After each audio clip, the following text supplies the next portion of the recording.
बच्चों, कैसे हो आप सभी। आशा करती हूँ आप सभी स्वस्थ होंगे। चलिए आज की वर्कशीट शुरू करते हैं।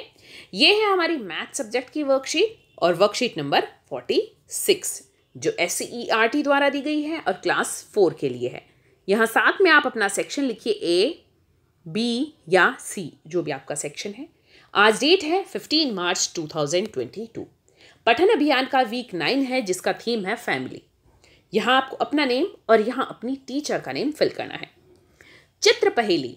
दिए गए चित्रों को एक जैसा बनाने की कोशिश की गई थी, परंतु बनाते समय चित्र 2 में कुछ गलतियां हो गई हैं।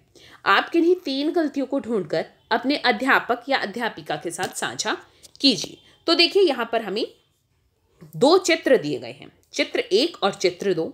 दोनों को हम ध्यान से देखते हैं। यह चित्र 1 और यह है चित्र 2। दोनों में हमें गलतियां बतानी है। कौन कौन सी गलतियां हो गई है चित्र 2 में, हमें कोई 3 गलतियां ढूंढनी है। तो देखिए हम एक बार दोनों चित्रों को अच्छे से देख लेते हैं, फिर हम गलतियां ढूंढेंगे। चलिए देखते हैं अब गलतियां। तो पहली गलती यहां पर यह मिली है कि जो ये रेखा यहां पर बनाई है वो यहां पर नहीं है। दूसरी गलती, यहां पर कोई रेखा नहीं है और यहां ये इस तरह से ये रेखा है। तीसरी गलती, यहां पर इसका आगे वाला हिस्सा सफेद है और इसमें ये काला बना दिया है। आप एक गलती और देखेंगे कि यहां पर इसकी आकृति में और इसकी आकृति में अंतर है। तो फिर से हम गलतियों को देख लेते हैं कौन कौन सी गलतियां हैं। देखिए पहली गलती, यहां पर ये आगे वाला भाग सफेद है, इसमें काला है। इसकी आकृति और इसकी आकृति में अंतर है। यहां पर ये आकृति है और यहां पर ये लाइन नहीं है। और हमें एक गलती मिली है कि यहाँ पर ये वाली लाइन है और यहाँ ये नहीं है। अगर आपको कोई और गलतियाँ भी मिल रही हैं तो मुझे कमेंट सेक्शन में बताइए कि आपको ये वाली गलती और मिली है। सबसे लंबा कौन। यश की अध्यापिका ने कक्षा के सभी बच्चों को गणित का एक परियोजना कार्य दिया। इस परियोजना में बच्चों को अपने परिवार के सभी सदस्यों की लंबाई की एक तालिका बनानी थी तथा उससे संबंधित कुछ प्रश्नों के उत्तर देने थे। यश ने अपनी तालिका कुछ इस प्रकार बनाई। देखिए यह है यश की तालिका। यह है पिताजी, यहां पर क्रम संख्या दी है। पहले कितने 6 इंसानों की 6 परिवार के सदस्यों की क्या है यश ने लंबाई दी है। यहाँ पर पिताजी, माँ, दादी माँ, एकता, यश और ईशान कितनी दी है। यहाँ पर पिताजी की है 174 सेंटीमीटर, माँ की है 165 सेंटीमीटर, दादी की है 163 सेंटीमीटर, एकता की है 155 सेंटीमीटर, यश की है 136 सेंटीमीटर और ईशान की है 84 सेंटीमीटर। तो देखिए यहाँ पर इस तरह से ये हाइट नापी जाती है। पहला प्रश्न है, यश की तालिका को देखकर हमें बताना है यश के परिवार में सबसे लंबा कौन है।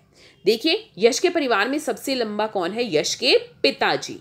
तो कौन है, पिताजी। आगे देखिए अगला प्रश्न है, यश की माँ और पिता की लंबाई में कितना अंतर है। यह पता करने के लिए हमें क्या करना पड़ेगा, यश के पिताजी की जो लंबाई है उसमें से यश की माताजी की लंबाई को घटाना होगा। अब देखिए यहाँ पर 4 में से 5 नहीं जाएगा तो यहाँ से हम एक हासिल ले लेते हैं, तो ये हो जाएगा 14। 14 में से 5 गई तो 9, तो यहाँ पर 0 और 0 तो कितने हो गए, 9 सेंटीमीटर। 9 सेंटीमीटर। अगला है, क्या यश के परिवार में किसी सदस्य की लंबाई 1 मीटर से कम है, किसकी। तो 1 मीटर से कम लंबाई किसकी है, ईशान की है। कितनी लंबाई है, 84 सेंटीमीटर। किसकी लंबाई है 1 मीटर से कम, यहाँ है ईशान की लंबाई। अब हमने ये कैसे पता किया, आप सभी को पता होगा कि 1 मीटर में कितने सेंटीमीटर है, 100 सेंटीमीटर। तो 100 से कम कौन है, ईशान ही है, बाकी सब क्या है 100 से ज्यादा है। 100 सेंटीमीटर से ज्यादा तो हम यहाँ लिखेंगे ईशान। तो पहले प्रश्न का उत्तर है सबसे लंबे कौन है, पिताजी। माँ और पिताजी की लंबाई में कितना अंतर है, 9 सेंटीमीटर का। कितना अंतर है, 9 सेंटीमीटर का। और 1 मीटर से कम लंबाई का सदस्य कौन है, ईशान है। अगला प्रश्न देखिए, आप भी अपने परिवार के सभी सदस्यों की लंबाई की तालिका बनाइए और बताइए। अब यहाँ पर जैसे ये ईशान ने अपने परिवार की तालिका बनाई है, यहाँ पर इसी तरह आपको बनानी है अपने पिताजी, माँ, दादी माँ, या यहाँ पर आप जो भी आपके परिवार में सदस्य हों उन सभी के नाम लिखने हैं और वहाँ पर उनकी लंबाई नाप कर लिखनी है कितनी है। फिर आपको बताना है कि परिवार में सबसे लंबा कौन है, सबसे छोटा कौन है, सबसे लंबे और सबसे छोटे की लंबाई में अंतर कितना है, तो दोनों को घटाना है।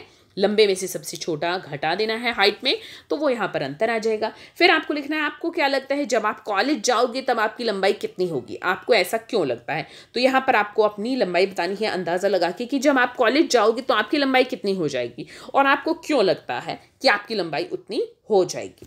तो इसका इन सभी का उत्तर आपको स्वयं देना है। अभिभावकों के लिए सुझाव है बच्चों को अपने दादा दादी के साथ समय बिताने और उनकी देखभाल करने के लिए प्रेरित कीजिए। संयुक्त परिवार के महत्व के बारे में उनसे बातचीत कीजिए। आज का कोविड का मैसेज है कि जब भी हम घर से बाहर जाएं हमें मास्क पहनकर जाना चाहिए, तभी हम कोविड से सुरक्षित रह सकते हैं। आज की ये वर्कशीट यहीं पर खत्म होती है। अगर आपको वीडियो पसंद आई है तो लाइक कर दीजिए, अपने फ्रेंड्स के साथ शेयर कीजिए और चैनल को सब्सक्राइब कर लीजिए ताकि आगे आने वाली वर्कशीट आपके मिस ना हो और आप अच्छे से अपना काम पूरा कर सके। फिर मिलते हैं एक नई वर्कशीट के साथ, तब तक के लिए अपना ध्यान रखना। धन्यवाद।